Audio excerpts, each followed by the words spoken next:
Amen. Mapagpalang umaga po sa ating lahat.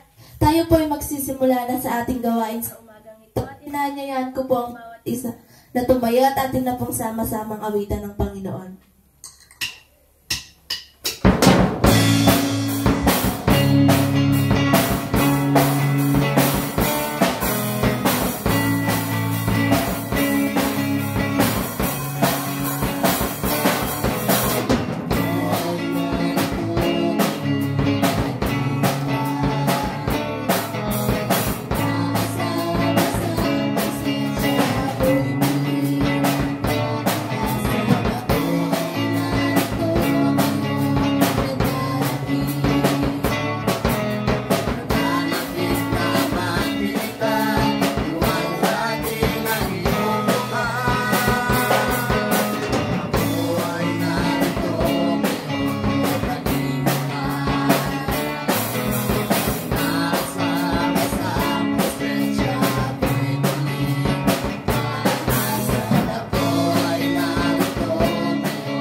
Makipagbukas po kayo sa akin sa aklat ng Romans chapter 5 verse 8 to 11. At ganito po ang sinasabi: Natapuan ipinagtatagubilin ng Diyos ang kanyang pag-ibig sa atin, na nang tayo ay mga makasalanan pa, si Kristo ay namatay dahil sa atin. Lubha pa nga ngayong inaaring ganap sa pamamagitan ng kanyang dugo, ay mga liligtas tayo sa galit ng Diyos sa pamamagitan niya. Sapagkat kung noong tayo ay mga kaaway ay pinakipagkasundo tayo sa Diyos sa pamamagitan ng kamatayan ng kanyang anak. Lubha pa, ngayong na nagkakasundo na, ay mga liligtas tayo sa kanyang buhay. At hindi lamang gayon, kundi tayo'y nagagalak naman sa Diyos sa pamamagitan ng ating Panginoong Jesucristo, na sa pamamagitan niya ay tinamo natin ngayon ang pagkakasundo. To God be all the glory.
pasalamatan sa lahat ng aspeto ng aming buhay. Lord, salamat kasi nandito pa kami.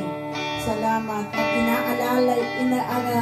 inaalalayan mo kami sa araw-araw naming buhay.